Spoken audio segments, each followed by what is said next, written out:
이야기 고수가 들려드리는 옛날 이야기. 사냥을 안 하는 사냥꾼.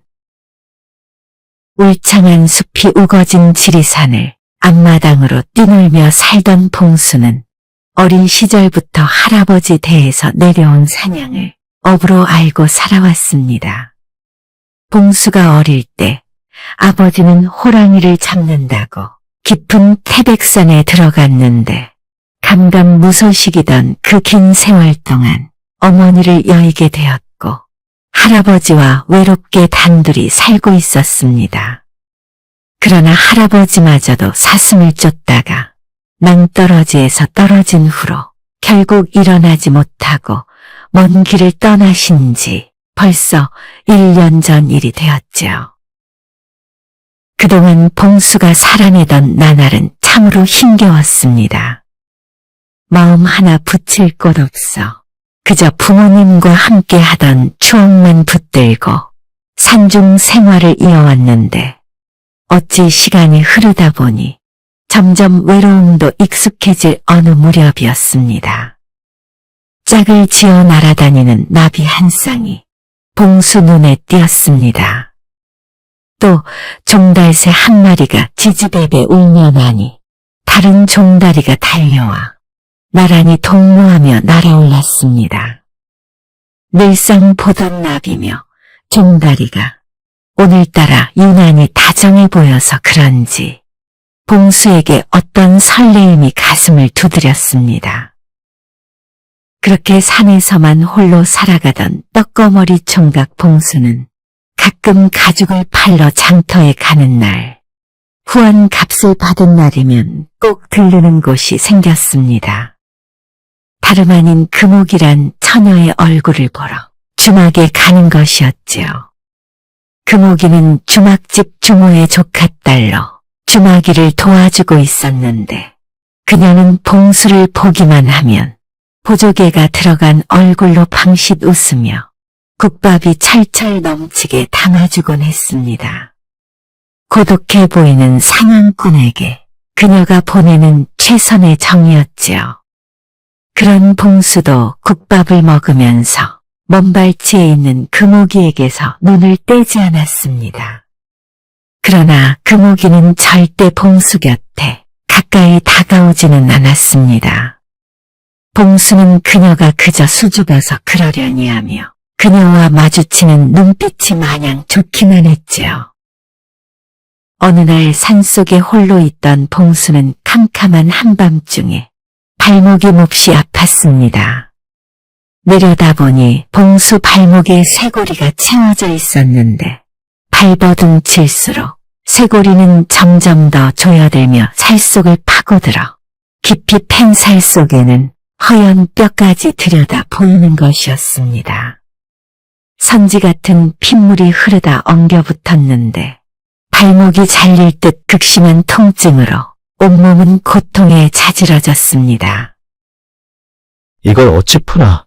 저 돌멩이로 쳐보자. 계란으로 바위치기이지 단단한 쇠고리는 더 조여들 뿐이었습니다. 사람 살려. 누구 없소? 좀 도와주시오. 사람 살려. 소리를 지르고 악을 쓴다 하는데 목소리는 잠겨 입만 벙긋거리지 도대체 말이 나오지 않았습니다. 몸부림치다 못해 벌떡 일어나니 꿈이었습니다. 온몸은 식은땀으로 푹 젖었으나 악몽의 공포가 현실이 아니고 꿈이었다는 사실이 너무도 행복했습니다. 아이고, 너무 다행이다. 휴, 이제 살았다. 부엌에 가서 냉수 한 사발 벌컥벌컥 마시고는 근래에 이런 꿈을 계속 꾸게 되는 것이 예사롭게 생각되진 않았습니다. 그래, 분명 무슨 깊은 뜻이 있어. 하늘에서 내게 무슨 계시를 주는 것 아닐까? 내가 늘 마음에 걸리면서도 어쩔 수 없이 살아온 시간들이었지만 이제는 끝날 때가 된 것 같구나. 봉수는 할아버지께서 평생 활을 만들어 오던 모습이 떠올랐습니다. 물풀의 나무를 7번 쪄서 7번 그늘에서 말려 실톱으로 얇게 잘라 고운 사포로 겉면을 말끔하게 갈고는 악여로 겹겹이 부처 모양새를 잡고 광목천으로 꽁꽁 동여매어 6달 동안 부엌 아궁이 위에 걸어두어 연기로 훈제를 하여 만든 것들이었습니다. 이런 할아버지의 정성스런 손길이 간 활을 잡아드니 만감이 교차하며 눈물이 났습니다. 왜냐하면 이젠 이 활을 태워야 할 때가 온 것 같았기 때문이었습니다. 한아름이나 되는 독침 화살과 광에서 꺼낸 올무 뭉치를 마당에 쌓아놓고 불을 질렀습니다.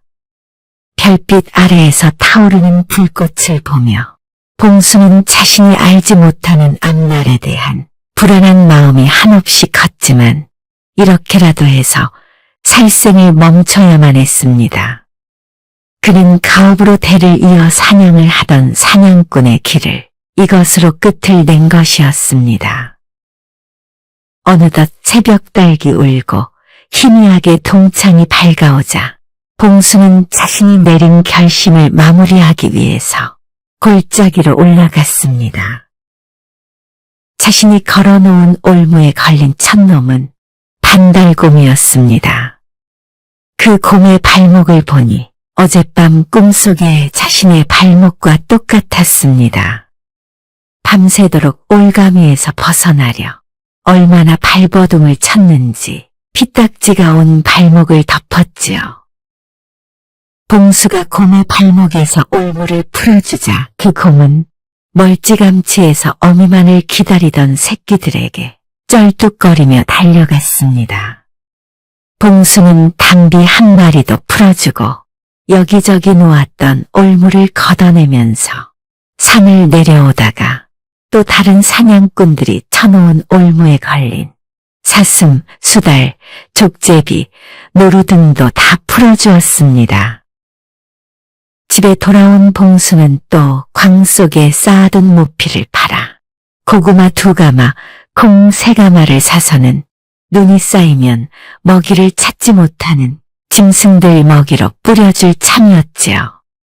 봉수가 이렇게 마음의 변화가 일어나게 되어 대단한 결심을 하게 된 것은 어느 스님의 말씀 때문이었습니다.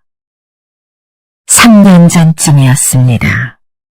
할아버지가 돌아가시기 전에 할아버지와 함께 봉수는 장터로 내려가 짐승들 가죽 벗긴 것을 팔려는데 지나가던 스님이 혀를 차며 말하는 것이었습니다. 쯧쯧, 살생의 피비린내 냄새가 너무 나는구나.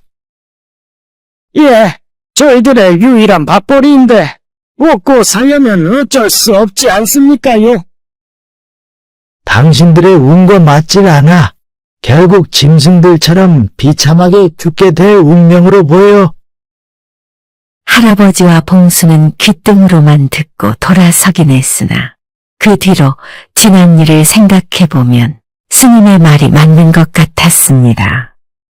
화살에 맞은 사슴이 서서히 죽어가며 자신을 쳐다보던 선한 눈망울이 마음에 걸린 적이 한두 번이 아니었고 새끼곰들을 두고 차마 눈을 못 감던 어미곰을 보며 마음 아파했던 것들이 할아버지가 돌아가신 후로 더욱 더 봉수가 고민해 왔던 일이었습니다.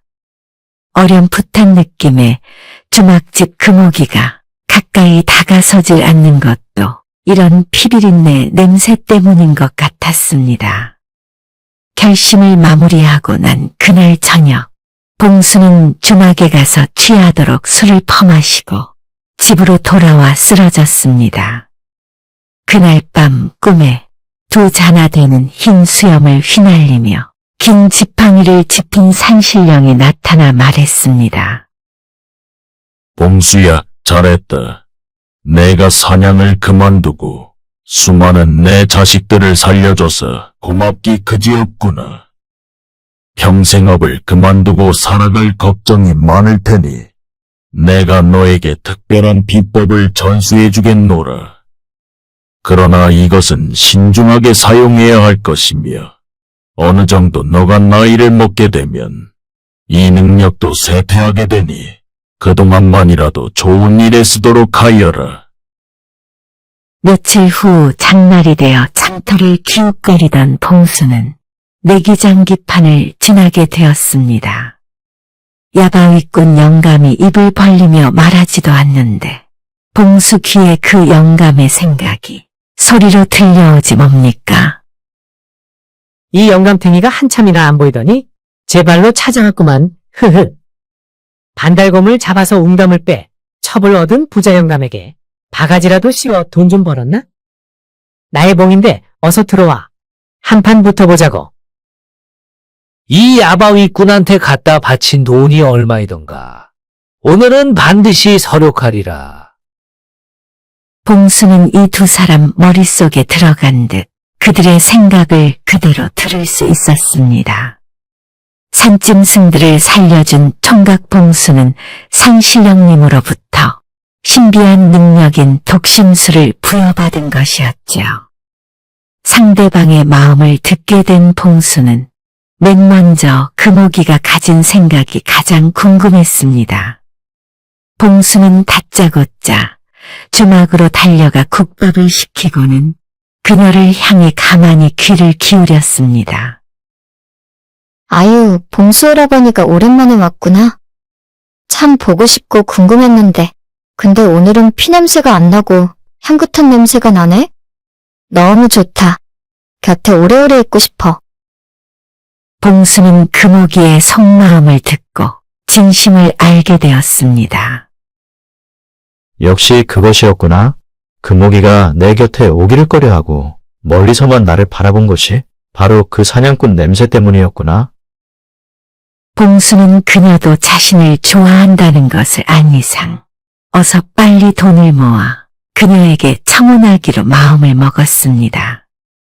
넘치게 담아준 국밥 한 그릇을 뚝딱 비운 봉수는 금오기에게 환한 웃음을 보이며 주막을 나섰습니다. 봉수의 이런 비밀스런 능력이 알게 모르게 사람들 사이로 퍼져나갔습니다. 특히 사또가 범인을 형틀에 묶어놓고 곤장을 쳐서 자백을 받아내던 무리한 수사가 사라지게 되었습니다. 사또는 봉수를 몰래 불러 범인의 생각을 끄집어내게 알아내니 고함 칠 일이 없어졌던 것이지요. 이러한 봉수의 소문이 마침내 한양에까지 퍼지자 의금부의 부름을 받게 되었습니다. 공주의 아끼는 신발을 누군가가 가져갔다며 봉수에게 도둑을 찾아내 보라는 것이었습니다. 공주의 마음을 위로해주고 궁전의 평화를 찾기로 마음먹은 봉수는 즉시 궁전에 있는 모든 사람들의 생각을 듣는 것부터 시작했지요. 제일 먼저 궁궐을 호위하는 포졸의 생각을 들었습니다. 이것이 큰 사건으로 이어지지 않기를 바래. 어차피 신발 한 켤레에 불과한데 말이야. 지나가던 왕비의 생각이 들렸습니다. 솔직히 그 신발은 많이 낡았으니 바꿀 때가 되었어. 궁전 내 신하들의 마음을 들으니 터무니없는 생각으로 가득 찬 소리가 들려왔습니다. 내가 장담하는데 저 봉수란 놈은 우리를 염탐해서 얻을 것은 없을걸? 마침내 봉수는 따뜻한 햇볕을 쬐며 별당문 옆에 게으르게 누워있는 사냥개의 마음을 엿듣게 되었습니다. 공주의 신발은 맛있었어. 또 내 눈앞에 나타나면 개껌처럼 씹어버릴지 나도 몰라. 봉수는 큰 소리로 웃었습니다. 공주의 소중한 신발을 이 사냥개가 갈기갈기 씹어버린 것을 알게 된 순간이었습니다. 봉수가 진실을 밝히자 신하들은 웃음을 금치 못했지만 왕은 그다지 즐겁지 않은 듯 말했습니다. 왕실의 사냥개도 비싼 맛을 알고 있는 것 같구나. 권례에 돌아다니지 못하도록 단단히 묶어라. 봉수의 능력에 깊은 인상을 받은 왕은 황당한 사건의 성격에도 불구하고 봉수에게 이런 명령을 내렸습니다. 봉수는 듣거라. 너를 의금부 당상관으로 임명하노라. 뜻밖의 과한 벼슬 소식으로 봉수는 어색한 미소를 지으며 그 자리에 얼어붙은 듯 서 있었습니다.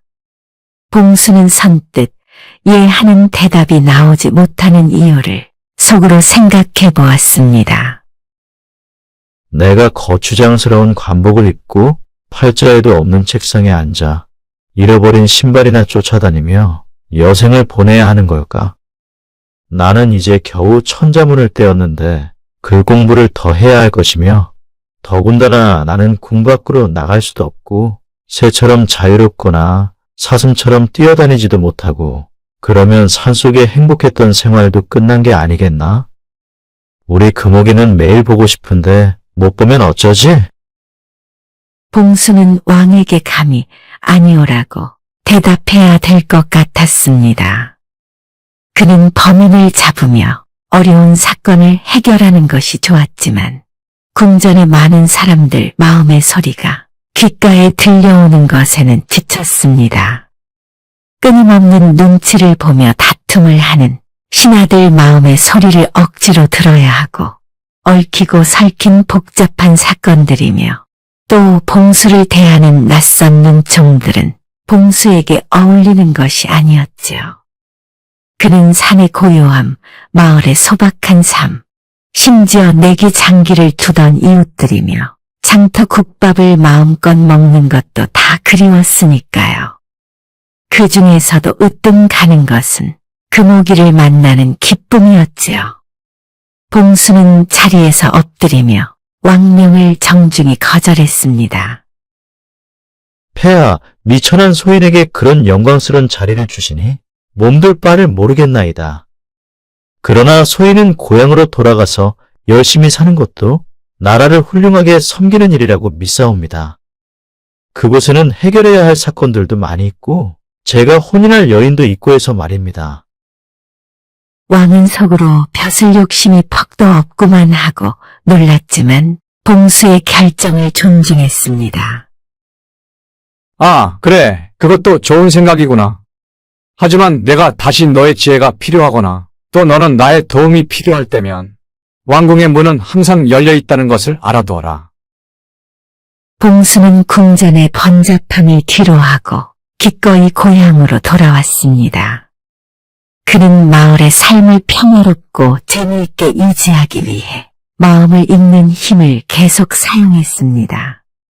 진실의 소리를 항상 듣는 봉수는 사람의 마음을 미리 알아차려 그 사람이 섭섭하지 않는 상황으로 만드니 어느 누구와도 다투는 일이 없게 되었습니다. 몇 달 후 모든 이들의 축복 속에서 봉수와 착한 금오기의 혼인잔치가 크게 벌어졌습니다. 그렇게 행복하게 살아가던 두 사람은 비록 봉수의 신기한 능력이 점점 사그라들었으나 진심이 담긴 눈빛은 분명히 알아보았다는 재미있는 옛날 이야기였습니다.